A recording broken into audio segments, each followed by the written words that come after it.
लेकिन जो दीक्षा नहीं लेते दरबार से, ठीक होके चले जाते वो लोग, और आप में फर्क क्या है? दीक्षा के बाद क्या फर्क आता है? आज 4 लाइन में उस रहस्य को आपको हम समझाते हैं। कभी ध्यान से सुनना, जब हम बोलते हैं,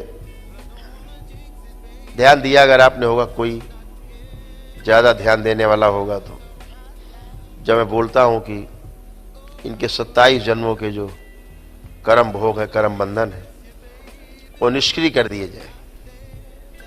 मैं कभी नष्ट कर दिया जाए इस शब्द का प्रयोग नहीं करता, निष्क्रिय कर दिए जाए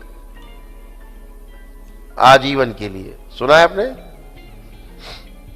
मैं कभी नहीं बोलता कि इनके कर्म भोग कर्म बंधन नष्ट कर दिए जाए। जो दरबार से 9 हवन करके और ब्लैक मैजिक कटवा के अपना और स्मृति चिकित्सा करा लेते हैं, तो उनके कर्म भोग कर्म बंधन निष्क्रिय होते हैं।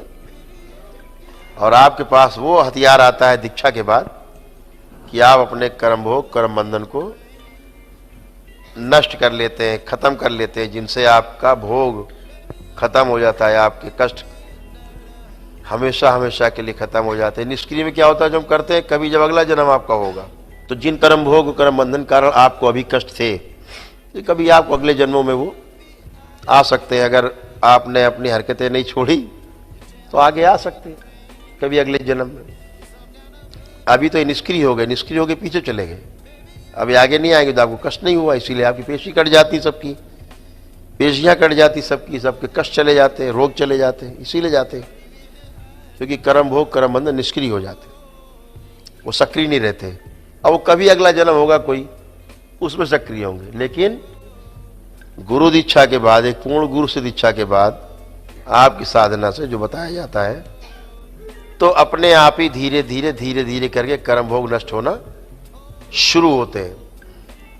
और एक समय ऐसा आता है आपके जप से कि आपके सारे कर्म भोग धीरे धीरे जो गड़बड़ सड़बड़ है सब नष्ट हो जाते हैं।